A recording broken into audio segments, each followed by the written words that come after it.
Thanks so much for joining us today. I'm Carol Jenkins. The program is Black America. We're so pleased to have with us today C. Virginia Fields, the President and CEO of the National Black Leadership Commission on AIDS. New Yorkers will remember her, of course, as the longtime powerful Manhattan Borough President. She was the first Black woman to run for mayor of New York City in 2005. A lot to talk about there. Thanks. Quite an illustrious history in New York and now nationally, of course, with the commission. Thanks for being here. Thank you so much for having me, Carolyn. It's such a pleasure to see you in person and not just on TV. And I know that Roscoe Brown, who originated this program many years ago, had you on all the time, loved your work and loved everything that you do. And actually, he was one of the founding members of this organization, the National Black Leadership Commission on AIDS, and served as a member of its board for a number of years. So, well, Roscoe did everything. Didn't he? We miss him terribly. Yeah. But now you are launched on a very, very important endeavor here, and that is to decrease the presence, if not totally eliminate it. I would say that would be the optimistic goal, to eliminate AIDS from the face of the earth. Tell us what the commission is doing. Well, first of all, let me just say, here we are now more than 35 years since we became aware of what AIDS is. The fact that the Center for Disease Control issued its first release about this is what this unknown disease is. It was formerly called GRID, gay-related infection disease, and, you know, all kinds of unknowns. 1981, right? Yeah, first. So now we are here 30-some years later, and tremendous progress has been made, no question. We have antiretroviral treatment, so that if a person is diagnosed, they can get into care, treatment, and live a better quality of life. We have more information around the science, the research, how to prevent and how to treat. Unfortunately, there still is no cure for HIV, but we like to tell people it is preventable. So lots of progress has taken place over the past 30 or so years, but yet African Americans, Black Americans are still disproportionately impacted. Black gay men, Black men who have sex with men, and Black heterosexual women, as well as transgender women. So that our work of the commission, which is to educate, empower, and mobilize Black leaders in their local communities to fight HIV, to address all of these challenges, not only now around HIV, but hepatitis C, which we can also talk about. I noticed that, which is tell us a little bit about that before we Hepatitis C, again, disproportionately impacting African Americans, blood-borne disease, and it's really characterized or stated by the Center for Disease Control that persons, especially in the baby boomer generation, born between 45 and 65, certainly our generation, who are most impacted. And when we think about that time, a lot of drug activities, the Vietnam War, you know, I'm not attributing it to any particular thing, but you think about a lot of activities during that.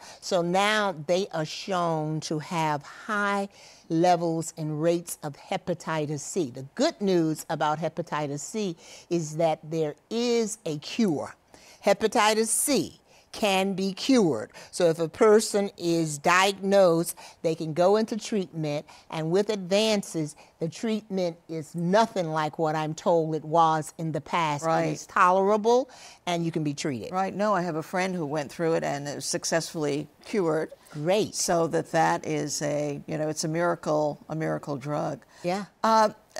Let's talk about women, because I was going through the timeline, the history of AIDS in America, and the story seems to be told through the prominent men, Arthur Ashe, Magic Johnson, Max Robinson, the anchor, who very early on died of this. I lost a lot of friends. I'm sure you lost friends as well, during this epidemic. But it's always and still mostly told through the lens of the male lens. What about the women in AIDS? Women were not being diagnosed, nor were they being, nor was it being acknowledged that they too were infected and dying from HIV and AIDS.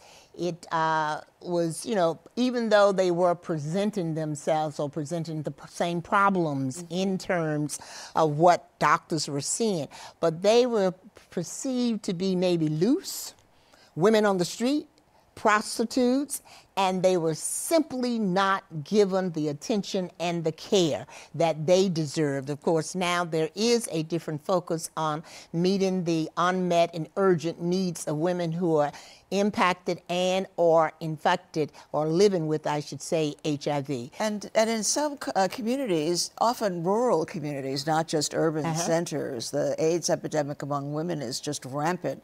Especially in the South. In the South. A friend, June Cross, we interviewed her here, did a story in South Carolina where is intergenerational, mothers and daughters, with AIDS.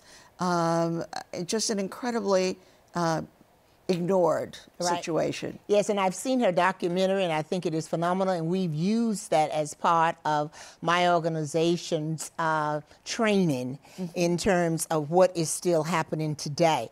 Women needs are not being met to the extent that they should, and as chair of a national group called 30 for 30, what we do is to push issues around policy to get some focus on what needs to be done with respect to HIV and immigrant women because of the need for access to health care, which is still being sorely neglected, reproductive rights of women, pushing and advocating that all reproductive centers include wraparound services for HIV, making sure that, women are checked. So there's a lot that we're doing on the policy front in order to make sure that the needs of women are met. All right, it's just so that we have an idea of the problem in the Black community. We are now, 45% of all AIDS cases? According to the Center for Disease Control, I think their latest report around 2015 showed that over 45% of all of the new cases of HIV are still within the Black community. Again, Black gay men, Black women, and Black women represent the largest number of new cases and persons living with AIDS among all women, over 60% with respect to Black women, even though, and I keep citing CDC because they put out these statistics, the number is dropping, yet we've not realized that within the work that we do out there in the community. So I give them their due. They say it's dropping, but Black women still represent over 60% of all of the cases among women, white women, Latino women living with HIV. And we're only 13% of the population. Exactly. With 45% of the new cases. And that speaks to, in my work as I look at this, Carol, the neglect in terms of recognizing this problem some time ago, putting the resources into the communities of greatest need. Credit to our former president, the President Barack Obama. He established a national HIV/AIDS strategy back probably about, 7 years or 6 years ago, that established specific goals for departments of the federal government working together of how or what they must do in order to address this problem. And that included, especially for Center for Disease Control, putting the resources in the communities of greatest need. You can't continue to say that African Americans, Black gay men, Black women have the highest rates and are disproportionately impacted. But when you look at where the dollars were going, they were not going into these communities. And I think that has led to neglect, as I call it. Right, sure. And of course, there is Obamacare, which AIDS is considered a pre-existing condition so that HIV and AIDS afflicted people have health care. Talk to us about that a little bit, and what the prospects. Right. Tremendous support for persons living with HIV and AIDS getting access to care under the Obamacare because it is a pre-existing condition, and for those who did not have insurance, being able to get care. They are threatened now, depending on what this new administration in Congress ends up doing with respect to repealing or eliminating.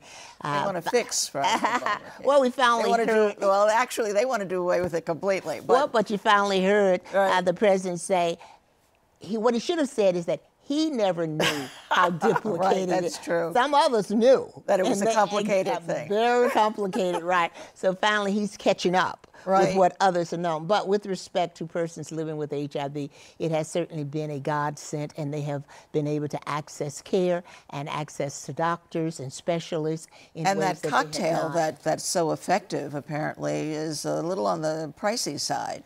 And that, of course, has changed over the years, that people don't have to take that cocktail, as you refer to it, the antiretroviral treatments, the same way. It has certainly been decreased as far as that. But the treatments are there, and we want to make sure that people need them, get them. The cost, covered a lot through Medicaid, Medicare, and Ryan White's funding. So that's why it's important to keep programs like that in place so that they can get care. When we were talking about women a few minutes ago, the Ryan White services that women, children, and families receive under that are possibly being threatened. But that provides for care for transportation, for treatment, for testing.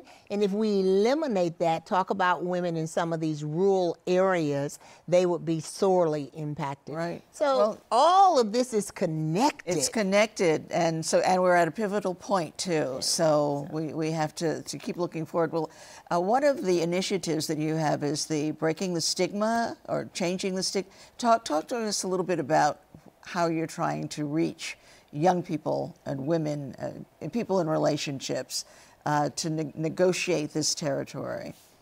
Let me say that stigma is still a very big problem with respect to addressing AIDS. Here, 30-some years later, we still have people believing that, you can get AIDS through sitting on toilets or drinking water after people. And people are afraid. We're seeing, especially in the Black community, stigma, fear of being ostracized, fear of being neglected by friends and family, prevents them from getting tested. They don't want to know, even though they probably have some idea, because you know what your behavior is, you know what your relationships are, you know how you are approaching issues of sexual activities, but they're afraid because they don't want to be ostracized or, removed from their community. So that fear leads to people not being tested and therefore living with the virus and transmitting it to other people. We think it is important, certainly, for people to get tested. It has shown getting tested, if you know your status, and if you get into treatment, you can live a better quality of life. Stay into treatment.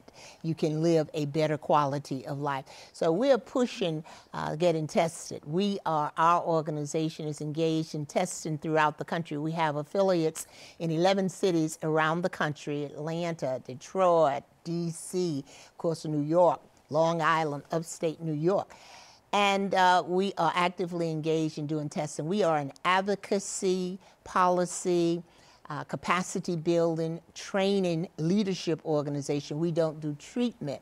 So we do a lot of educating people around stigma, the impact of stigma, how to overcome it by seeing people as they are and not defining a person by any disease that one might think an individual has. I had told my sister, she was in the bedroom, and I yelled to her, where the paper cups?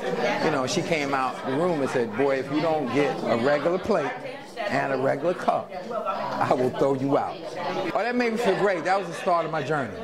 Navigating the relationships when you've got a disease like this that is transmittable if you're not under treatment is really hard. And you'd had a screening of a film that sort of is trying to encourage people. It's called The 90 Days, and you were saying afterwards that everybody's got some fix to that kind of, should be 30 days, shouldn't tell them at all, should tell them on the first date. But we have a clip of it. Let's show this, and then we'll talk about it on the other side. Happy 90 days. Happy 90 days. Don't go. Don't start what you can't finish. Listen. Go ahead, baby. I wanted to be a bride. They all have issues. There is no right girl. She is Mrs. Right. You don't know her. I've known her since I met her. What is... Doing too much. Just hope I'm doing the right thing. Jessica is a wonderful woman. Do you love her? Taylor, I have to tell you something.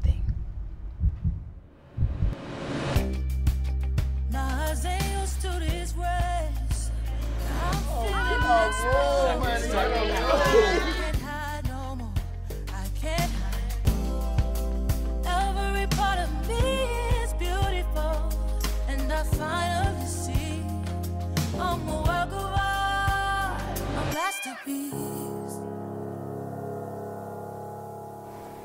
Well, that's a very enticing film. And so the advice for those who would say, wait 90 days if you are positive, or to tell your love interest that you've got this. And so, I mean, there are those who would say that's a little too long. Yeah, well, as we saw, this is about a couple who had been dating for 90 days, and on the 91st day, they had kind of decided to become intimate. They had not been up until that point. And so that is when she decided she needed to tell him. But her story, which of course, is that she wanted to get to know him. It's about loving, it's about living with AIDS, HIV and AIDS, but it's about loving, getting to know a person. So she decided the 90th day. Now, I was saying earlier, after that I had a casual conversation with some people at a bar. We were just talking, and I was telling them about this 19-minute documentary that's now being developed into a featured film and what it was about. And the reaction was, oh no, she should have told him. She should have told him after the second week. Then after I told him a little bit more. Well, at least after a month, I said, well, there's going to be a full featured film, and hopefully it is going to advance the conversation about how do you handle relationships when you as a person living with AIDS, but you are a person, you on treatment, your health is good, you're living what is perceived, I guess, as normal life as anybody else is living.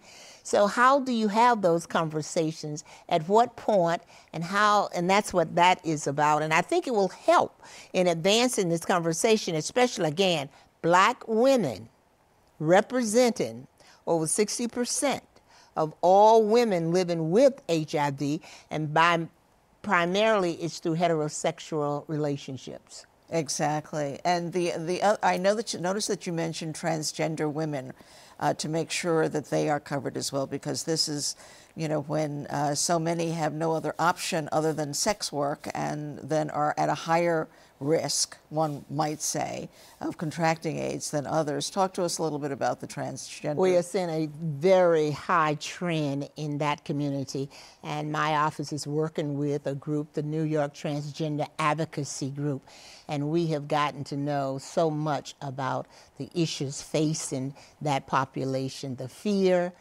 relationships, the brutality, the murders, and the lack of employment. People are not employing them, so they have needs on every level: housing, income, relationships, and it has basically been ignored highly up until now.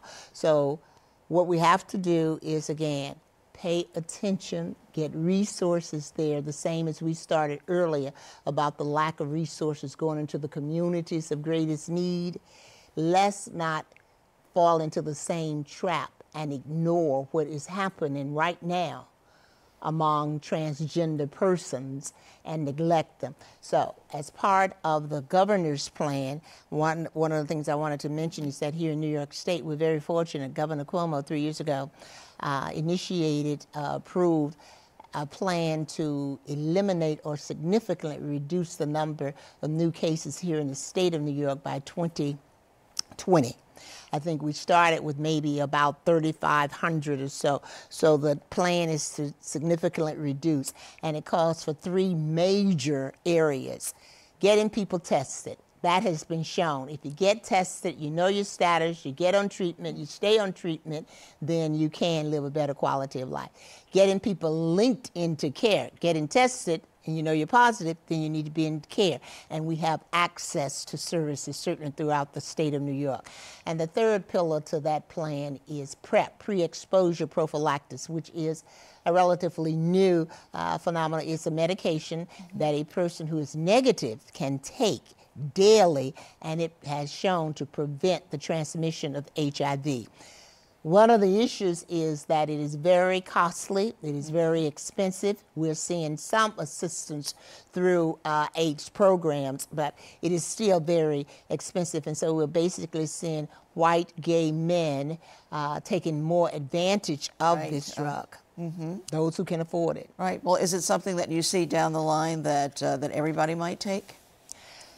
Hopefully, we're doing education around it. We think it's important, certainly for the black community, especially black gay men, to know about it and make decisions. And we have done some focus groups throughout upstate New York and here in New York City in BLACA, my organization. And we'll be releasing a report on the outcome of that. Why are black men not taking PrEP? And some of what we've learned is, number one, lack of information. They don't know about it. Exactly. Right. Costs. Right. And lack. You know what's the basic cost for it on it? Ooh, I forget exactly what it is, Carolyn, but it's expensive. Right. It's expensive. Very. We can assume that. We can assume that, right. But I think because of being able to have it covered through some of the federal programs and competition, is going to lower the costs. Right, great. Yeah. But what we're seeing is, again, lack of information, the cost. And the third thing is not knowing exactly long-term impact on one's body. Something like birth control pills in a way, remember? Right. We didn't know what the long-term effects might be, because once you start taking it, you're expected to take it for the rest of your life until you maybe change some of the behaviors. Sure. And that should be coupled, too, with the use of condoms, because we don't want to see the transmission further of sexually transmitted infections, which, again, going back to your question on youth, we are seeing increased numbers of gonorrhea, syphilis, chlamydia among our young people as young as 12 years old. And even the AIDS rates are going up for 13 to 25-year-olds. I mean, there's a huge, that's so hard to imagine and to deal with 13 and 14 and 15-year-olds who are already infected. I think it was like about 1 out of 5 in the report, again, from CDC in 2014, that 1 out of 5 black young gay men between the ages of 13 to 24 had the highest rates of new infections. And that speaks to, for us, our organization, we must do more around comprehensive sex education in the schools, and we must engage peer leaders, their own ages, to talk about them. I can't go into the schools and talk to them, right. Oh, no, if I get infected, which is their attitude, I'll just take a pill. No, it's preventable, but it's not cured. Well, Magic Johnson is doing okay. Exactly. Listen, I didn't ask you about placing yourself in Black America, which you were so engaging in our discussion there. But you're from Birmingham. We're like from the same neighborhood, not literally, but you're from Birmingham, and we're part of that whole civil rights. And you were in jail for as a teenager, right? Yeah, raised and grew up in Birmingham, and I knew that you are also from Birmingham, your history during the years. And that really shaped my view on a lot of the work that I ended up doing. I lived in North Birmingham, Collegeville, from Bethel Baptist Church. The late Reverend Fred Shuttlesworth was my pastor. Right. So I grew up understanding very early about the impacts of racism and segregation in Birmingham. My mother was very active in the civil rights movement, and she would take us to those meetings every Monday night. So when Dr. King came to Birmingham in '63, among those other foot soldiers out there as a teenager, I was there at 16th Street and marched on Good Friday of that year, spent 7 days in jail. But that really helped to shape my view about what we can do working together, how we can change systems, and how through policies things can happen. So we got to get involved. We've got to elect people who support our views, hold them accountable, but we too have to be engaged in the process. And the way we always finish a show, I can't believe that we're coming to the close. You'll have to come back, please, but is to ask the guest to finish the statement, the power of the strength of Black America lies in. How would you? Knowing who we are, knowing our history, and be determined not to allow some of what has happened to continue to keep us down happen again. And I think this is a time where we are now in this country to make sure that many of those gains, voting rights, civil rights, advances in education and other fields are not taken back. And that comes from knowing who we are. And your prognosis for targeting and finally laying to rest this issue of AIDS, especially as it is in the Black community.